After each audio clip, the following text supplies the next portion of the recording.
Just hit the button. We're going live. 3, 2, 1, and we are live. Friends, welcome back to another show. I came across this amazing paper that was published in the journal Mayo Clinic Proceedings, all about how as we age, our hormones change. And the consequences of that impact our metabolism. And a common perception, and I think it's a concern for a lot of people as they age, is that their metabolism is changing. Their metabolism is slowing. They're finding that they're gaining more weight, especially around the abdomen. They're starting to experience some of the age-related changes that lead them to have more prevalences of chronic diseases like diabetes, like high blood pressure or hypertension, sleep apnea. They're losing muscle mass. They might experience changes in bone mineral density and more weakened bones and lower exercise capacity. So I wanted to kind of break down some of the things that I've been reading about in this article, and I just need to pause my screen and actually share with you the article so that you too can follow along. What I'm going to do is link this in the description below. And of course, the purpose of our channel is to educate you, is to encourage you to do more research. This is not the final say on everything to do. You need to be an active participant in your health. And I know a lot of you are very interested in learning more. So the title here, just in case you're listening while you're making dinner or doing whatever. And by the way, friends, as always, thank you for being here live with us. Thank you for that like button. I'm going to get to your live questions in just a few moments, about 10 minutes of content. Then we're going to dive into some live questions here. Again, the title is Hormonal and Metabolic Changes of Aging and the Influence of Lifestyle Modification. So we're going to focus on, 4 to 6 different things that you can start to do now to sort of offset or mitigate the age-related changes in your hormones and therefore prevent some of the things that are so common nowadays. People are weak, people are insulin resistant, people have low libido, people don't have exercise stamina, people are more vulnerable to infectious agents, i.e. COVID-19, etc. And here's a great little visual that sort of talks about this, and then we're going to talk about what to do. Problem, solution. The problem is, as you age, there is a decline in your anabolic hormones. What that does is that actually reduces the amount of muscle mass you have. Your muscle contributes to your resting energy expenditure. That is, your muscle contributes to your metabolic rate. There's a lot of people that focus on the thyroid. Oh, my thyroid is sluggish, so therefore I have this, that, or the other thing. You know what's also sluggish is your metabolic rate, because you don't have enough muscle mass. That is a major contributor to your overall energy expenditure. There is life beyond the thyroid. So in this conversation, although the thyroid is very important, I'm not questioning that whatsoever, but the thyroid is also influenced by your lifestyle. If you're living an unhealthy lifestyle, your thyroid will not be functioning optimally. So all the lifestyle modifications that we talk about now are applicable to improving and optimizing thyroid health, but we're going to focus more on muscle mass and anabolic hormones, even for women. We're not talking about anabolic steroids. We're talking about anabolic hormones, namely DHEA, and also growth hormone is in there as part of a hormone that supports muscle tissue, lean muscle mass. So again, as you age, your hormones decline, and that slows or augments your metabolism. So you see here, as I move this up, you see the consequences here of changes in hormones throughout lifespan lead to the combination of low muscle mass and fat gain. That culminates, as you can see here, the top causes of death in this country and throughout the world are no question heart disease, you have cancer, then you have neurodegenerative diseases, which are featured in the bottom here. So low muscle mass, insulin resistance, then you get the onset of these various diseases, okay? So what do we do about it? What are some other things? Well, I think, a big thing that people focus on here is testosterone. There's testosterone clinics and HRT clinics everywhere now supporting testosterone, low testosterone. You see the commercials, Are you a male over 50 and you don't have the vigor that you used to have? Are you not excited about your wife anymore? Come on down to lowt.com. You know the pitch. Well, why does that happen? Here, I think, is something that is totally under-recognized, and that is this hormone called DHEA. It's not to be confused with DHA, the long-chain omega-3 fat, 22 carbons long. It's not to be confused with that. DHEA is made from your adrenal glands, and about 70 to 80% of all of the androgens for women in the peri- and postmenopausal women window comes from DHEA. DHA is so under-recognized before anyone hops on testosterone or bioidentical hormone replacement therapy for women, they should consider DHEA. And what's nice about this, it's so affordable, it's so easy to test, and it contributes to the pool of estrogen or androgens, namely testosterone and other androgens. So we're going to focus on that a little bit more here in just a moment, but DHEA is very important. So this is big take home number one. I know a lot of you are busy, and that's great that you're here. And again, thank you for that like button. I'm going to get to your comments here in just a moment. But DHEA, okay, this starts to decline, as you can see, right around 30. Its levels are basically almost, they're very, very low once you get to be 70 years old. So this is something that a lot of people can benefit from. Now, the rate at which DHEA declines depends upon your lifestyle. If you're eating fast food, if you're not getting good sleep, if you have endocrine disrupting chemicals and environmental pollutants and things like that in your environment, you have sleep disordered breathing, you shouldn't expect to have super high levels of DHEA. This leads to insulin resistance, heart disease. There's various, and I'm going to share with you some quotes here about DHEA in just a moment, but various things that you can do to improve DHEA, but you can also just go ahead and take it. For men, they take about 10 milligrams per decade of life. So for me, I'm approaching my 40th decade of life in August. So right now I take about 40 milligrams in the morning. If you're 60 and you're a male, you could comfortably take 60 to 80 milligrams a day. Now, for women, it's about 25% of that because DHEA levels are much lower in women. So if you're a postmenopausal woman and you're 40, start out at 10 milligrams a day. See how you feel. Of course, you want to test. You want to work with your doctor. This isn't medical advice, okay? So what's interesting too here is what also declines with age that can lead to the loss of muscle mass, that can lead to insulin resistance, that can lead to changes that we see, wrinkles and things like that with aging, is growth hormone and IGF-1. But what's interesting is this paper really talks quite well about is as you age, your growth hormone pulsatile secretions still happen at the same frequency, but the amplitude is diminished.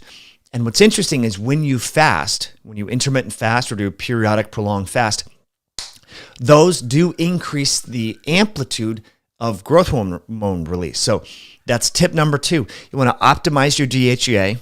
And these are not necessarily, I'm not giving these to you in sequential order necessarily. I think fasting would be after weightlifting, because we're going to talk about that in just a moment here, as a lifestyle strategy that can support lean muscle mass and so forth. But intermittent fasting, whether it's 18 hours a day, 16 hours a day, just starting at 12 hours, something like that. And then periodic longer fasts baked in, maybe once a month, 2 days a month, depending upon where you're at metabolically. That can be something that can help to support growth hormone.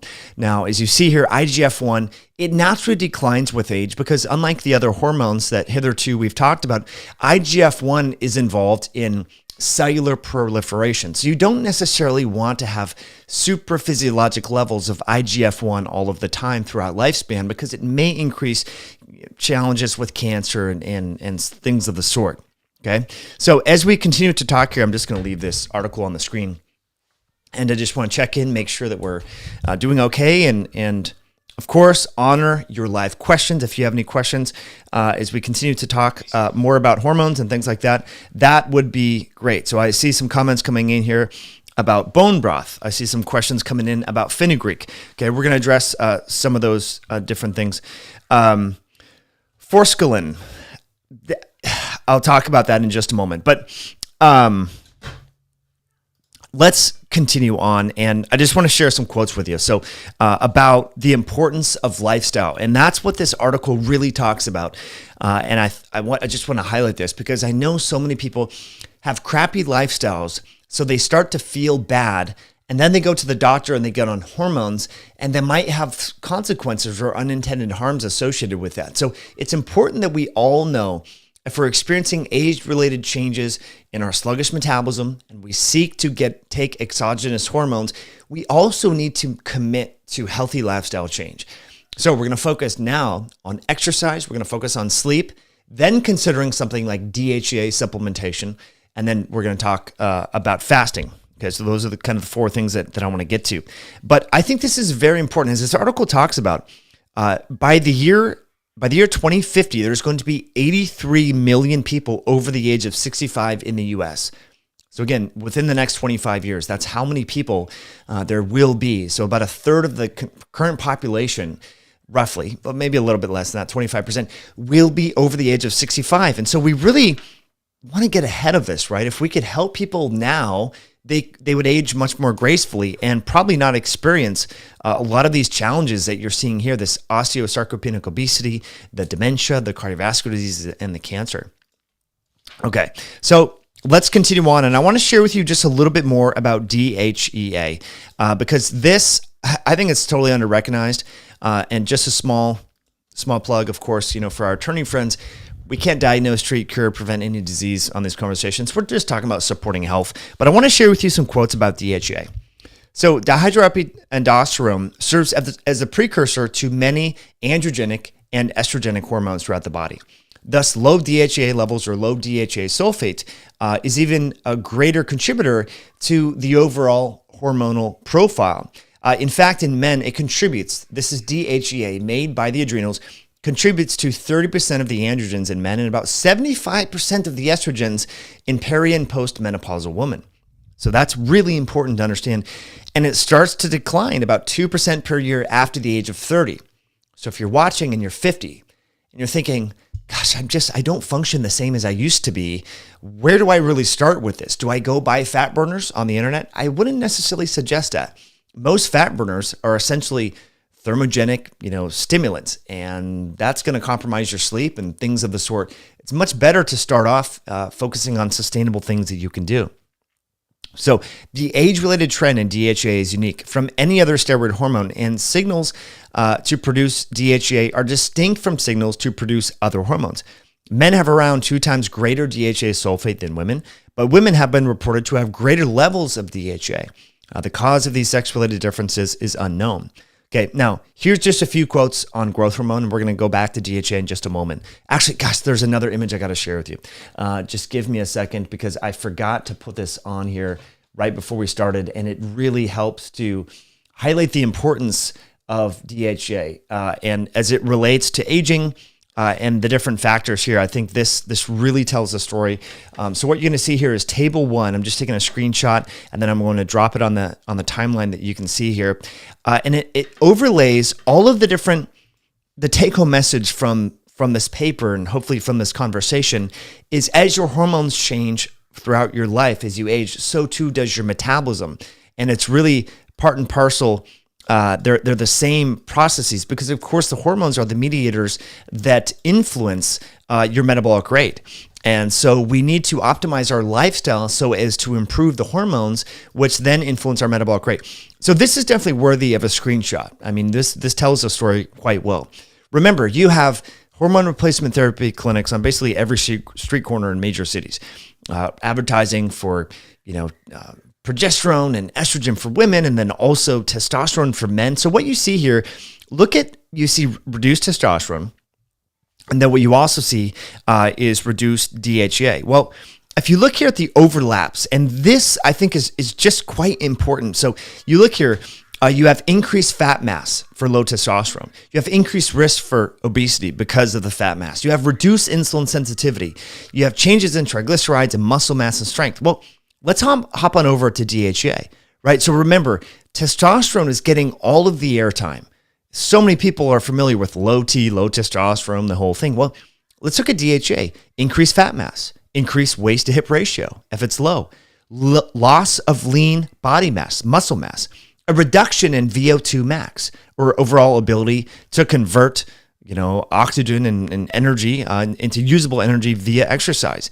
An increase in cardiovascular disease, right? We know that cardiovascular disease is a problem, obviously amid the so-called pandemic as well. Reduced bone density and so forth. The same issues everyone knows about growth hormone. You know how much people are spending so much money on growth hormone and Samorelin and GHRP6 and all these peptides. But look at this. Growth hormone and DHEA, there's so much overlap here.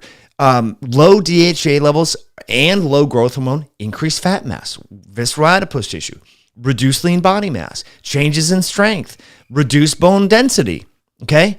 The difference here, though, is DHEA costs like $5, $10 a month. Growth hormone costs hundreds of dollars a month. And there's so many more benefits to DHEA because it contributes to the androgen pool. So it will help with testosterone and dihydrotestosterone and the whole thing. So I think this is fascinating. I want to see in the comments if you all think this is fascinating, because to me, I think this is just very important that we understand this. There's so much that we can do here.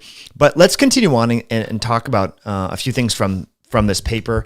And I just want to highlight just a few additional things, and we can get into it. So low DHEA equals low testosterone equals increased fat mass. And so that's really important stuff here.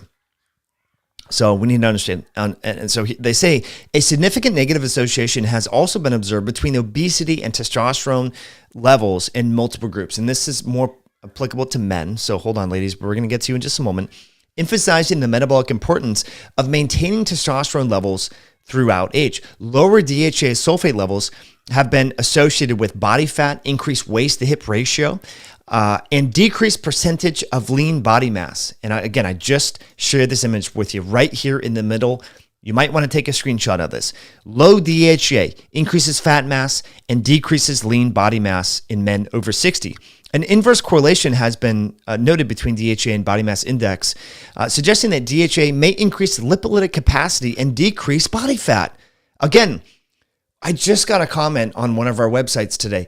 Hey, do you guys sell fat burners? I want to be like, I mean, look, and I appreciate your comments. I'm not trying to be condescending whatsoever, but I wanted to tell this person, well, you should consider DHEA, you should consider berberine, you should consider, maybe a little bit of caffeine, but it's like, how do I explain that in a short way? And so that's sort of the impetus to make videos like this, is to sort of explain this. So if you just reach for a fat burner because you've noticed that your metabolism has slowed with age and you're gaining more weight, you're not as strong as you used to, your exercise capacity has been reduced.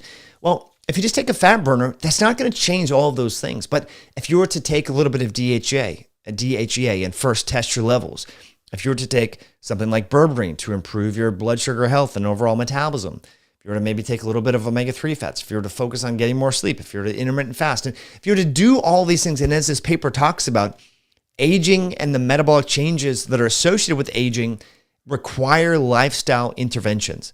Really, really important stuff here. Okay, let's. There's just a few other things that I want to get your questions. So as we age, there are changes, negative changes associated with our VO2 max and exercise capacity. And this is something I really want to drill down. We need to maintain fitness throughout lifespan. I know a lot of people get excited about manipulating the carbohydrate, quantity in their diet, or changing the calories and doing fasting. We should be equally excited about exercise because, as we've talked about on various videos, especially during the pandemic, is that low exercise capacity is a risk factor for all-cause mortality and increased disease severity for this pathogen. And you could bake that into other diseases, and we even know like grip strength is linked with all sorts of health ailments as well. And so this is some interesting connections, and I'm trying to encourage you to consider maybe DHEA because I think it's so important. Together, these results support the notion that the maintenance of testosterone levels and DHEA during aging augments VO2 max via maintenance of mitochondrial function. Your hormones impact your mitochondria. We have a video dropping tomorrow talking about how carbohydrate content in the diet can influence the metabolic rate of your mitochondria in your fat cells, which is quite fascinating. The scientists go on to say that higher levels of DHEA are also associated with increased VO2 max during aging. So if you're like, I would go to the gym because I know my metabolic rate sucks. I know it's changed throughout lifespan. I know I need to lose the weight. But when I go to the gym, I just suck. Like I'm just weak and I'm tired. I'm out of breath. Well, what if it was, obviously there's a lot of things that could go into this. But what if just supporting your DHEA levels could help you have a better workout so that you maintain the habit of actually going to the gym? You feel more confident and competent when you're in the gym. So therefore, you want to continue to do and participate in that behavior. And then you start to make these sweeping lifestyle change. And because you're going to the gym, you're posting a selfie at the gym. Because you posted a selfie that you were at the gym, you were like, hey, look, I'm committed to doing this. I'm the type of person that gets up early and goes to the gym. You're not the type of person that goes to, Denny's for breakfast or IHOP, right? Because you go to the gym, you're a gym goer. Then you start to change your identity. So here's how you can see this snowball rolling downhill. You get a little momentum by just tweaking one little thing. And that's where I think, I adhere to this mantra, better life through chemistry. If you can change your chemistry, you can improve your body, your life, your mindset, your attitude, everything. So I'm a huge fan. I guess you could say I take PEDs. I take DHEA. DHEA is a hormone. It happens to be over the counter. It happens to not have a lot of side effects. I'll put links below where you can get access to this and so forth.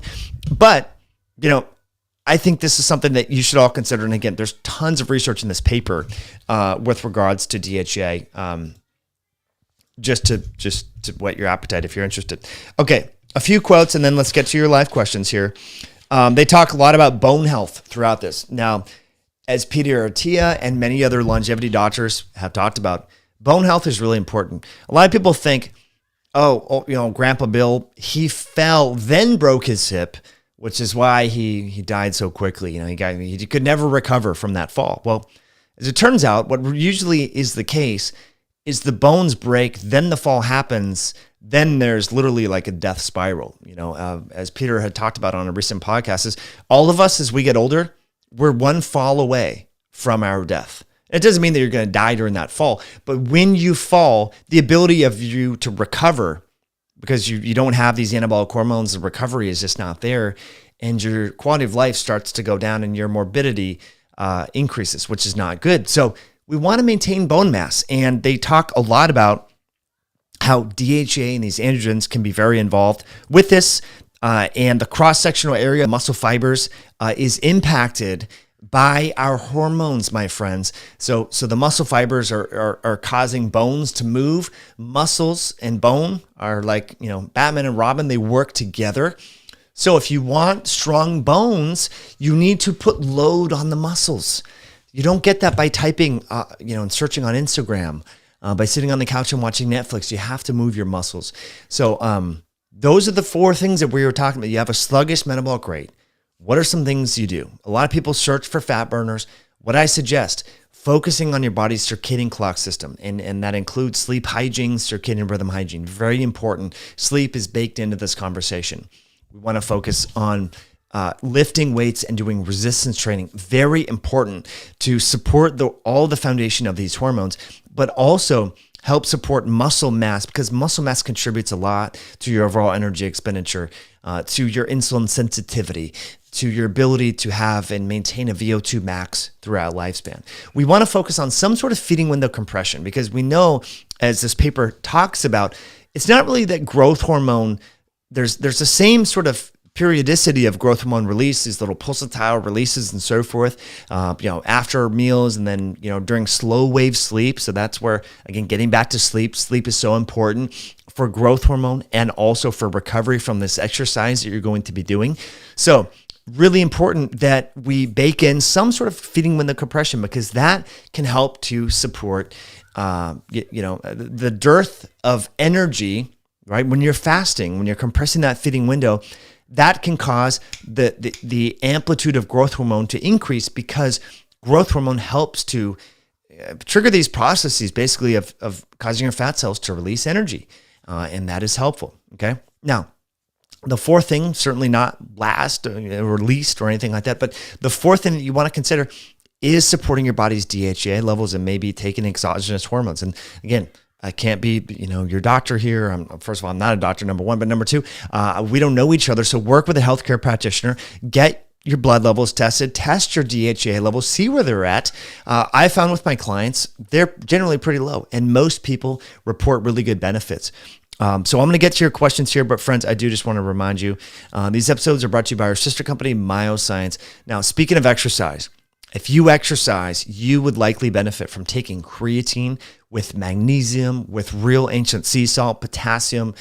This is a wonderful new formulation you can save over at Myoscience. This is our electrolyte sticks. Use the coupon code podcast at checkout. A lot of people are finding this to be helpful in their workout situation. So check it out. Use the coupon code at checkout. Okay. Well, great question here on 7 keto DHA. No, and no. Jerry Cash, No, 7 keto DHA is not, forget it. I don't even know why companies are still selling that in 2022. I mean, this is insane. So don't take it. It's not the same thing. Mic check, or is it just me? Man, I hope my microphone is not messed up. Yeah, it appears to be good on this end. That's weird. Someone is saying it's not. It appears to be good. Okay. Juan says, my hair thinned out on DHA. So Juan, it would be helpful to know what your DHA levels were beforehand. So not everyone needs it. So that's just something to consider. It's not every single person needs it. You know, some men already have high levels of DHA. So just keep that in mind. But that's a good question. Okay, Macro C says, are there good natural sources of DHA? Yeah, exercise, lifting weights, squatting, pressing, pull-ups, getting a good night's sleep are going to increase the androgen pool. But for some people, their levels are low due to the environment. The environment is not what it used to be, right? There's, even polar bears in Antarctica have persistent organic pollutants that augment hormones. So, FB says, I also fast daily and take all the supplements and feel great at 43, but I'm worried about toxins since I work in an auto repair shop. Yeah, FB, this is a really good concern for you. So for everyone, right? If you have occupational exposure to toxins, now auto repair. So protect your body from new ones coming in. Wear a mask. I know you think, like, I make fun of people that are wearing a mask walking their dog out in the street to prevent a viral infection. But if your occupation is producing chemicals and dust and things like that are unhealthy, then wear a mask. Also, you want to sweat after and make sure you're going, number 2, make sure you're going to the bathroom, defecating on a regular basis, try not to be constipated. All these things help. Moving your body, lymphatic drainage, sauna therapy could be very helpful, but preventing them from coming in is going to be good. Also, for you, organic food would be a little bit, something you should really consider. Filtered water, all that sort of stuff. So super helpful situation. John says, do you think the Okanagan give a shit about DHA? No, they just say 70% of calories daily from sweet potatoes. No need to major and minor things. Okay, John, are you an Okanagan? Are you? My guess is no. Are you living the same lifestyle? We can't distill an entire, culture of people into the carbohydrate quantity of their diet. And I don't mean to be sort of, uptight but when I see these comments, you're being a little myopic in your approach. You're not living like them. You don't live that same lifestyle, and with the meaning and purpose and community and probably multi-generational families and the whole thing, completely different lifestyles. Yeah. So if you, for those of you that we have some customers that live in Bali, Indonesia, that go to yoga every day. They have a garden. They ride their moped casually into work. Okay. If you live a life like that, probably don't even need to take anything that we talked about very seriously. But many of you don't. Many of you are getting less sleep than you ought to. You're not eating as good as you could or should be because your family members or a spouse isn't on board, or you've had metabolic debt from eating crappy foods for a long period of time. So you need to make some changes. And that's why we have these conversations, because tools like taking low doses of hormones, balancing sleep, taking cold showers, those things can help people that live in modern 21st century busy lifestyles. All right. Okay. Thank you. Let's see. It's Aleph Bakrept says, the electrolytes are great. Thank you for that. If you've purchased the electrolytes and you haven't yet left a review over at myosense.com, that would be super, super helpful. Thank you for that. Time Travelist says, ain't faster metabolism means faster aging. Boom. You are on it. Time Travelist. Amazing. Well, it really is your thyroid. Okay. So centenarians and people that restrict their calories generally have lower thyroid output. But if you said that to someone, because so many people are just so concerned, they're just so uptight about their thyroid. I mean, because doctors have really made a stink about this over the years, the thyroid, the thyroid, the thyroid. And I'm not saying it's unimportant, but if you want to age gracefully, you probably want to back off on the thyroid. Your thyroid definitely can rev up cellular metabolic rate. People with really fast thyroids, actually, studies show don't live longer than people that have a slightly lower thyroid. So consider that, and that's where fasting comes in. That's where all of that. And people are so concerned. Well, fasting slows your thyroid. But you're like, well, I mean, I'm not saying you don't want a sluggish thyroid necessarily or an underactive thyroid, but if you were to take super high levels of thyroid hormone, that could accelerate aging process. All right. Ellis says DHEA again. Yeah. The name DHEA. That's what we're talking about.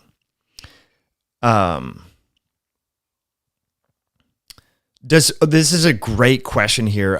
Top Thermalite says, does receipt paper BPA be prevented with nylon gloves? I have to have it for my job. Yeah, I would think so. Top Thermalite. I would really think that wearing gloves, if you're touching those papers, is a great idea. BPA is hard to get rid of once it gets into your body. So this is a wonderful, wonderful, wonderful question. Okay. Susie says, you have no idea what your thyroid pathways are doing now. So why take a chance with something that can create more imbalance? Well, yeah, Susie. So I do suggest, it's tacitly implied when we have these conversations that you test your levels, So yeah, that's a great question. Bruce Wayne says, is gray hair mostly genetic? I'm young and I do carnivore, keto, and so forth, but I haven't seen any improvements. Any recommendations? Yeah, Bruce Wayne, I think there is a big genetic influence. My dad went gray at 31. I'm 39. I'll be 40 in August. And as you can see in these videos, you can start to see the grays coming in, especially on the sides. It's like, look, I could be, there's always things we can improve upon. Always, all of us can always do a little bit better. But I am noticing changes with hair. So I say, Bruce, rock it with confidence, baby. Don't beat yourself up over it. Do the best you can. I have friends in their 30s that went full gray and they live a really healthy lifestyle. So now that doesn't mean that there aren't things that you can improve upon. Look for those little, the 1% or the 10% that you can improve upon that may swing the needle in a big direction.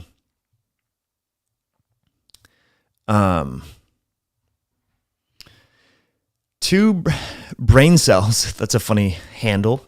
Two brain cells says, trying to get my mom, where'd it go? It went away. Trying to get my mom into light resistance training. It's like pulling teeth. I know. I'm with you.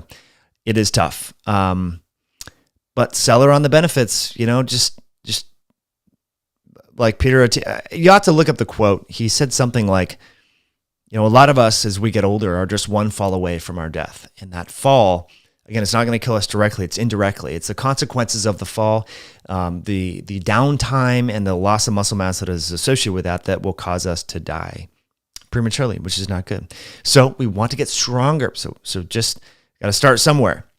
So two brain cells. I would suggest working on emotion, not logic, right? You got to think about the pandemic, right? Everyone got scared. And what did they do? They radically changed their lives. They started wearing masks. They started staying home. They got all sorts of shots and all this stuff, right? So emotion is much more persuasive than logic. Even if you looked at the numbers on children, how many children died? It was like 700 over 2 years.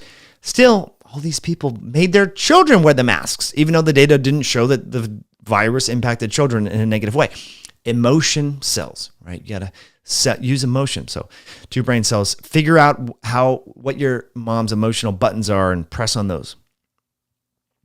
Okay. Marco says, is it worth taking bone broth daily? Marco, I think bone broth and I think liver, these are things you take a couple days a week. You don't need to have these things every single day. A lot of people talk about ancestral nutrition, this and that and the other thing. Your ancestors aren't cooking bone broth every single day. Nope, they were not, my friends. They aren't eating liver every single day. All right. There's way more muscle meat than liver on any animal, right? I don't care about any animal worth killing. Way more muscle meat than the liver. You're going to get a small amount of liver, small amount of bone broth periodically, or bone marrow, but that's not what you're going to subsist on. I think a lot of we're so good at overdoing stuff. Oh, fish oil is good. Oh, I'm going to take 20 grams a day. Oh, fasting's good. I'm going to fast for 2 weeks straight. Like, we're so good at overdoing it. We need to learn to just moderate a little bit. Okay. Stonewise says, I'm in my 20s, but my massage therapist told me my muscles feel like I'm in my 40s. I do a lot of relaxation techniques, but I have a feeling stress won't go down until I'm done with school. Stonewise, yeah. So relaxation techniques aren't going to help you build muscles. So I'm not sure what your massage therapist meant by saying your muscles feel like you're in your 40s. I don't know what she meant by that, or he or she meant by that. But I would say start lifting weights. If you're busy with school, what you can do is you just need 45 minutes here and there to lift some weights, which is good. Time Traveler says, does Life Steam Generator really converts gray hair back to its normal color? I have no idea. My grandparents went gray early and they lived to be 97. Right. So gray hair is not really a death sentence. I like Fit Trader 3 says, Plandemic fixed it for you. Yes. When I said that word, when I put P in PL, people didn't like that, right? It's funny how everyone's waking up this year. It's interesting. The pathway DHEA takes is unpredictable. It could take you to estrogen dominance or excess testosterone. Yeah, Bella, I mean, this is a really important question. I'm glad you're thinking through this. And that's why you don't want to overdo it. If you're a type of person that quickly aromatizes testosterone into estrogen and you take DHEA, yeah, that could add fuel to a fire. And so, this can be something that we can use, we can experiment with. And maybe some people benefit more than others, but for women in particular, especially peri and postmenopausal women, because they're not making any androgens, it can be helpful there. But yeah, it's a good question, and it's all about balance. That is a good question. Ella says, absolutely balance in all things. I'm eating more organic. If our foods are toxic, that's the best place to focus on. Yes. Lactobacillus rhamnosus can reduce cortisol levels by 100x. Okay. BR, you may not find a person that's more passionate about probiotics, but whoever told you that Lactobacillus rhamnosus can drop cortisol that much, I think is trying to sell you a probiotic. Let's just be real. Probiotics do a lot of things. Do they impact cortisol that much? That would be astounding. If you have a study that shows me that a probiotic can change cortisol levels 100 times, please send it to me. My email is mike@highintensityhealth. But there's a lot of other things that can impact cortisol levels, and we don't always want to drop cortisol levels. We want our cortisol to function in an optimal circadian rhythm type function, right? We want it to be high in the morning, and we want to slowly go down throughout the day. Alicia says, I have a question about fasting. Does taking vitamin supplements in the morning break your fast? Alicia, I really, no one knows, to be honest. I could pretend to know exactly what does and doesn't break a fast, but the reality is no one knows. No one knows. But the answer, if I had to bet $1,000, I would say taking your vitamins doesn't break your fast. Why do I say that? Well, if we think about the fasting physiology, if we think about mTOR, we think about AMPK, we think about all the intracellular signaling switches that are improved when you're fasting, that are upregulated, taking biotin, taking B12, taking folate, taking B6, taking riboflavin, those aren't going to negatively impact those intracellular signaling switches that are definitely amplified when you're fasting. Okay, so let's not worry about it. Now, if your vitamins happen to have sugar in them or glucose or this or that, then yeah, that could augment the fasting properties that you're trying to increase. So avoid those. Okay, Ella says, what are the biggest testosterone killers in men as we age? Honestly, I think it comes down to light at night, poor sleep, and then sleep disordered breathing. A lot of men, because it's not just testosterone, it's also the cardiovascular disease that causes the erectile dysfunction that can sort of make a low testosterone situation seem even more kind of pressing. So what do? Well, we get off our screens at night. We also have to have the demand. I think porn, is terrible. If you consume porn, you got to stop it. It's not good. I know a lot of people do this.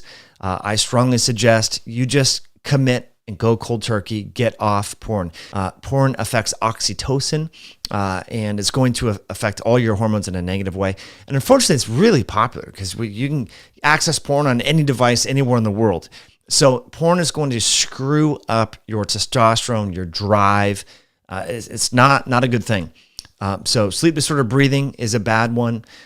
Excessive alcohol consumption is definitely a bad one. If you're drinking daily, you're going to have low T. Sorry, dude. But so we want to stop drinking daily, get off the porn, and you have to add the demand. A lot of people don't have a sexual partner. If you don't have a sexual partner, then don't expect your androgenic, anabolic type hormones to be thriving, right? You need to have that demand. You need to have that connection with someone, right? So I think that's another thing that a lot of people are like, they're infertile, or they're like, oh, I have, vaginal issues, vaginal dryness, I have erectile dysfunction, this, that, the other thing. And they don't really have a stable partner, someone that they're into, that they're attracted to cause that demand, to produce it. So that's another thing to consider. If your insulin and blood sugar parameters are all off, your testosterone is going to be all out of whack. Your hormones are going to be all out of whack. So remember, the best way to improve insulin sensitivity, lower the carbs in the diet, compress your feeding window, exercise, and then focus on circadian rhythms. Like, it's 4 things, super simple. You can really course correct all this metabolic disease that is so rampant very easily with things. Okay. Marco says beer is a testosterone killer, especially as you age. It is. The downside is beer tastes so good, man. I mean, look, now I'm not one to drink 6 beers. Like once a week, I'll have a kombucha beer or something like that. John says, do you think it's a good idea to take supplements without first testing for each deficiency? John, great question. Should you test? Yeah, I think it's good. But can you take some things without testing? Yeah, totally. Do you have to get a serum B12 test before you take B12? No, you don't. Right now, when it comes to DHEA, or when it comes to maybe berberine or these other things, yeah, you might want to get some blood work done first to sort of see. So anyway, great question there. Susie says, if telomeres can lengthen with gratitude, what else is possible? Susie, I like where you're going. That is really great. It is amazing what mindfulness, meditation, gratitude. And that's why I was so vocal about all this COVID nonsense, all the fear mongering. Imagine if you just sit home at CNN and think, oh my gosh, I'm going to die. My neighbor's going to die. My mom's going to die. Everyone's going to die. What is that doing? Like Susie is talking about, just feeling grateful can make the sort of proxies associated with longevity improve. So what is fearing? How is fearing all the world and all this negativity and fomenting all that? That is certainly going to counteract all the things that we're trying to strive to improve with watching videos like this. So really crazy stuff. Okay, great question here from Esanio41. Can you briefly tell us what is wrong or bad with 7-keto DHA? It's not DHEA. It's a different molecule.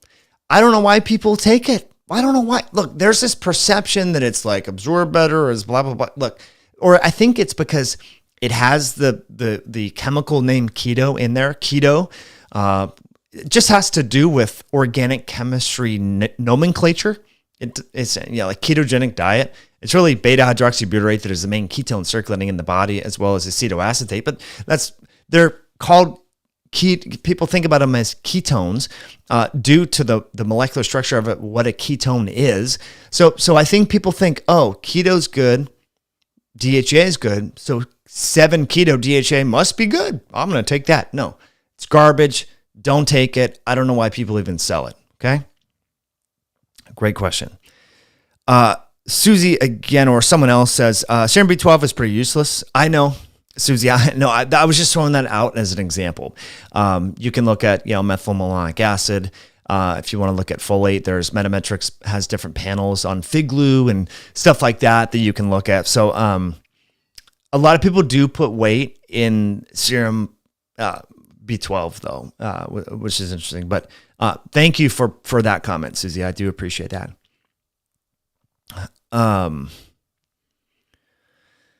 Brandon says, do you ever recommend live blood cell analysis? Brandon, I don't. Now, I also don't want to pretend like I've been trained in that or I've seen my blood doing that. I'm sure there's some macro level of you be able to see some things that are going on. But I would think that you would have to have seen so many different people's bloods from, blood analysis from sick people, normal, healthy people to really know what you're looking at. So I don't know. There could be some validity to it. Part of me likes to verify things with medicine, with science, right? With peer-reviewed science. And the best of my knowledge, I've never seen any peer-reviewed analysis on live blood cell analysis. Now, I want to have an open mind and think that, there could be some value with that. Because when I go to the dentist, they take a swab of my plaque and they put it on a microscope, and I can see all the different microorganisms and white blood cells that are in just one little sample of plaque. And that's pretty compelling to me. You can see sometimes different bacteria moving around, and there's little gliding rods, and there's every now and again, sometimes for me, there's a spirochete, and it freaks me out, right? And it motivates me to use my water pick with sea salt before I go to bed and the whole thing. So I want to believe that there is some validity to the live blood analysis, but I can't tell you much about it. But that's a great question. So really good question, and so forth. So my friends, Helena says, someone asked me to take K2 and D3 at the same time. Yes or no? Helena, yeah. I mean, we pair it together over at our sister company, Essential Fatty Nutrients, D3 K2 combination. One of our top customer favorites. People just love that over at Myoscience. So I recommend it. There's studies to support it. D3 K2 combo. So yeah, definitely for sure. Check it out.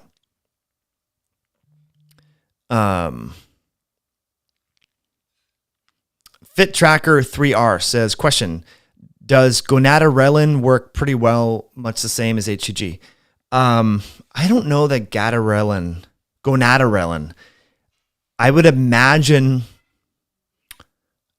it would. I think HCG works a little bit differently on the Leydig cells or something like that. But I don't know. That's a good question. I'm not sure on that. Cheyenne says, it doesn't accumulate in the system like DHA per my understanding. Cheyenne, what are you referring to? B12? Good question. Anyway, friends, was this helpful? Let me know if you're here right now and you're enjoying this. You can hit that like button. If you're watching the replay and you found this helpful, let me know on this. Obviously, we're going to cover a little bit of the pandemic stuff, but it's time to get back to real health and things that we can do to become healthier and less vulnerable and more resilient. So anyway,